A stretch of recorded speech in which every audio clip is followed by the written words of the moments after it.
नमस्कार।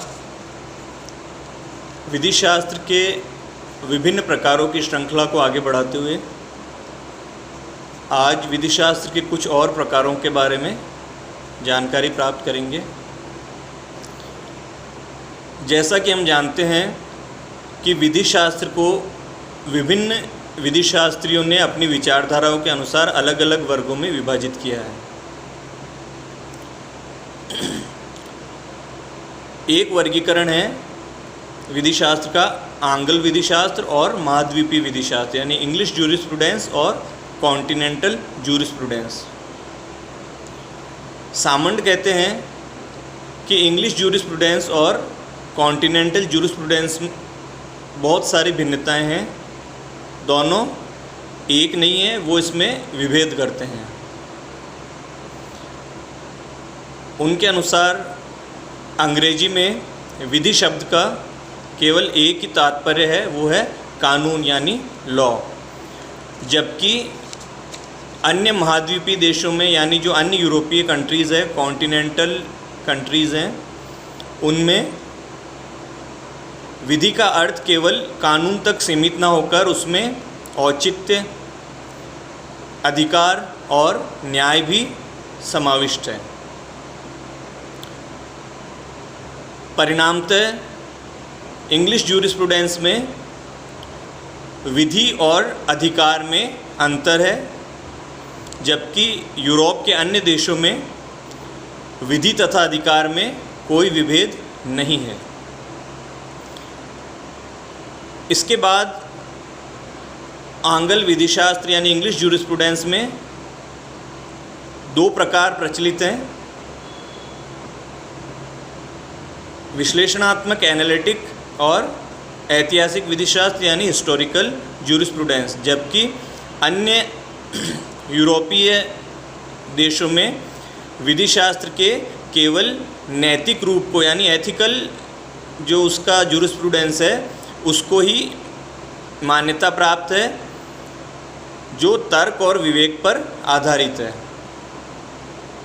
इसी प्रकार महाद्वीपीय विधि शास्त्र जो है कॉन्टिनेंटल जूरिस्प्रूडेंस विधि और न्याय को पृथक नहीं मानता है, जबकि इंग्लिश जूरिस्प्रूडेंस जो है इन दोनों शब्दों को अलग अलग मानता है और विधि और न्याय के लिए एक ही शब्द का प्रयोग करना उचित नहीं समझता है, जबकि महाद्वीपीय विधि शास्त्र विधि और न्याय को एक दूसरे का समानार्थी, एक दूसरे का पर्यायवाची ही मानते हैं। इसके बाद हम देखते हैं तुलनात्मक विधि शास्त्र, कॉम्पैरेटिव जूरिस्प्रूडेंस।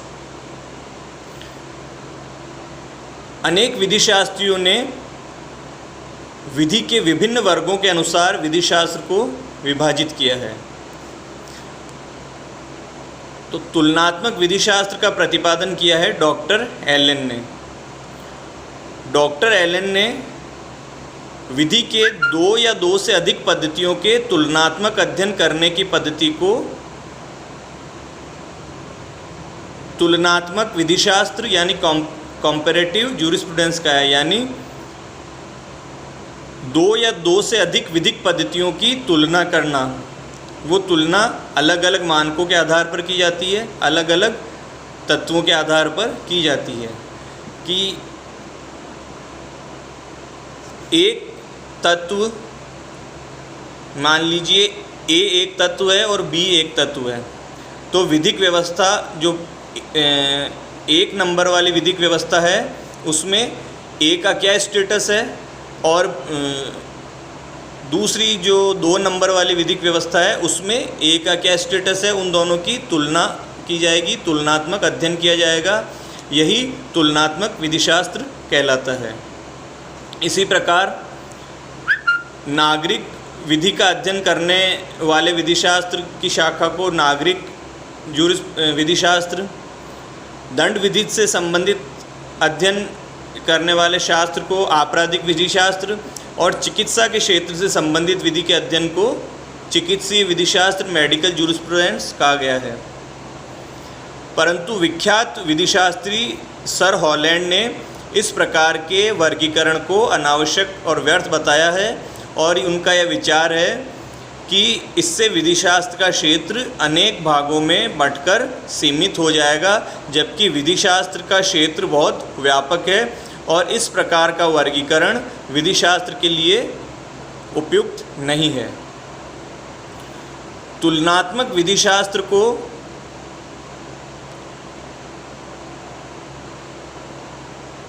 विकसित करने का वास्तविक श्रेय दो प्रसिद्ध विधि शास्त्रियों को जाता है, जिनका नाम है कांट और स्टोरी, जिन्होंने इस बात पर जोर दिया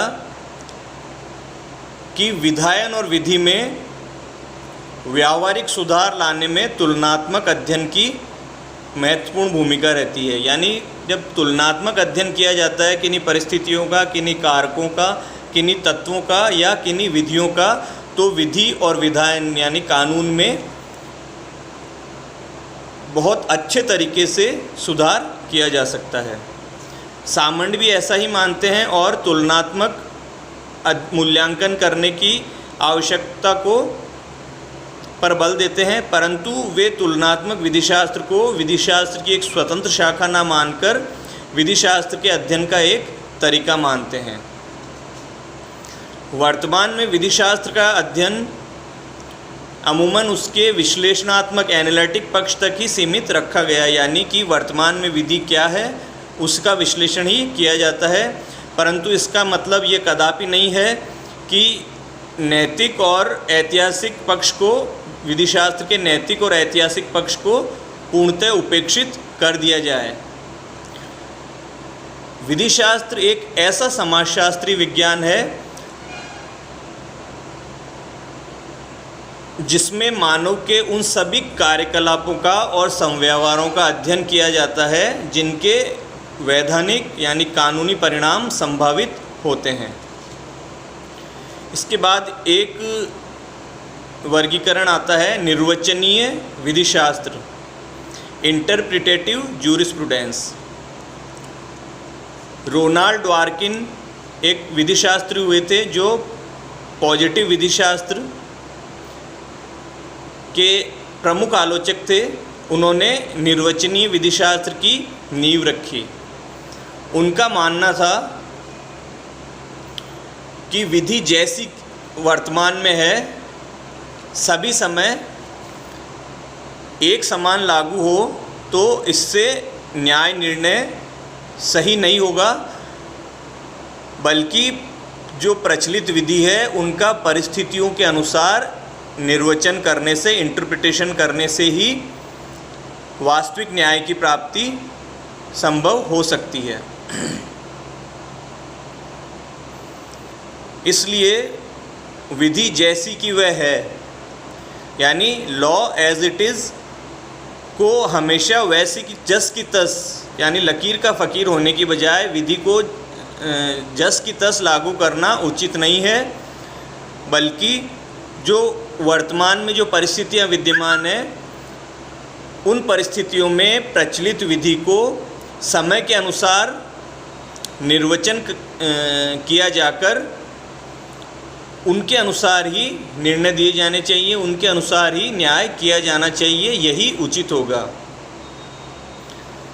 इस प्रकार ड्वार्किन के अनुसार निर्वचन के माध्यम से विधि का व्यापक प्रयोग किया जाना चाहिए। न्यायाधीशों द्वारा इस मामले को, इस निर्वचन के तरीके को अपनाया जाना उन मामलों में और भी आवश्यक हो जाता है जब वे ऐसे मामलों को देख रहे हों, ऐसे वादों के बारे में निर्णय दे रहे हों जो मृत्युदंड से संबंधित है या किशोर अपराधियों से या अपराधियों को परिवीक्षा का लाभ देकर छोड़े जाने का मामला हो, यानी परिवीक्षा पर विचार कर रहे हो न्यायालय, तो उन्हें निर्वचनीय सिद्धांत का अनुकरण करना न्याय निर्णय के लिए अधिक उपयोगी सिद्ध होगा। यहाँ यह बात उल्लेखनीय है कि भारतीय संविधान में अनुच्छेद 21 की व्यापक व्याख्या और निर्वचनीय सिद्धांत का सर्वोत्तम उदाहरण है। यानी न्यायालय ने विभिन्न वादों के अनुसार विभिन्न वादों की परिस्थितियों और तथ्यों को देखते हुए अपने निर्णय में अनुच्छेद 21 की व्याख्या अलग अलग तरीके से की है और समयानुकूल निर्वचन अनुच्छेद 21 का किया है, जिसमें प्राण और दैहिक स्वतंत्रता का अधिकार निहित है। यहाँ तक कि बाबा रामदेव के एक मामले में जो 2012 का मामला है, उसमें अनुच्छेद 21 की व्यापक व्याख्या करते हुए उच्चतम न्यायालय ने यहाँ तक निर्णय दिया है कि शांत और गहरी नींद का अधिकार, राइट टू साउंड स्लीप, यह भी जीवन के अधिकार का एक अविच्छिन्न अंग है, एक उसे अनिवार्य अंग माना गया है जीवन के अधिकार का। इस प्रकार निर्वचनीय विधिशास्त्र का जो रोनाल्ड ड्वार्किन ने सिद्धांत प्रतिपादित किया था, वो ऑस्टिन के आदेशात्मक सिद्धांत यानी इम्पेरेटिव लॉ थ्योरी से अधिक प्रयोगात्मक है, अधिक तार्किक है और अधिक समाजोपयोगी है। इस प्रकार हमने देखा विभिन्न विधिशास्त्रियों ने अपनी विचारधारा के अनुसार विधिशास्त्र को अलग अलग वर्गों में विभेदित किया, जिनमें जॉन ऑस्टिन ने इसे सामान्य और विशिष्ट विधिशास्त्र के रूप में विभेदित किया, जनरल एंड पर्टिकुलर जूरिस्प्रूडेंस। वहीं जर्मी बेंथम द्वारा इसे व्याख्यात्मक और मूल्यांकात्मक विधिशास्त्र के रूप में विभाजित किया गया है। इसी कड़ी को आगे बढ़ाते हुए सामंड ने विधिशास्त्र को विश्लेषणात्मक, ऐतिहासिक और नैतिक विधिशास्त्र के रूप में वर्गीकृत किया है। वर्तमान में जो विधिशास्त्र का सर्वाधिक प्रचलित स्वरूप है वो है समाजशास्त्रीय विधिशास्त्र, सोशियोलॉजिकल जूरिस्प्रूडेंस। फिर विधिशास्त्र को इंग्लिश जूरिस्प्रूडेंस और कॉन्टिनेंटल जूरिस्प्रूडेंस में विभक्त किया गया है। उसके बाद तुलनात्मक विधिशास्त्र और निर्वचनीय विधिशास्त्र के रूप में विधिशास्त्र को वर्गीकृत किया गया है।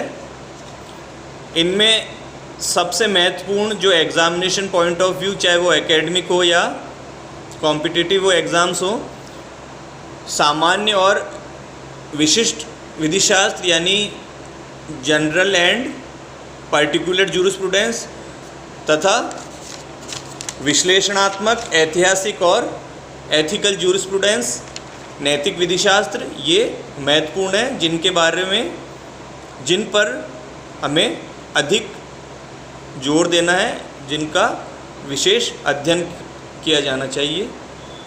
आज के लिए इतना ही। और आज विधिशास्त्र का विभिन्न वर्गों में वर्गीकरण भी समाप्त होता है। धन्यवाद। जय हिंद।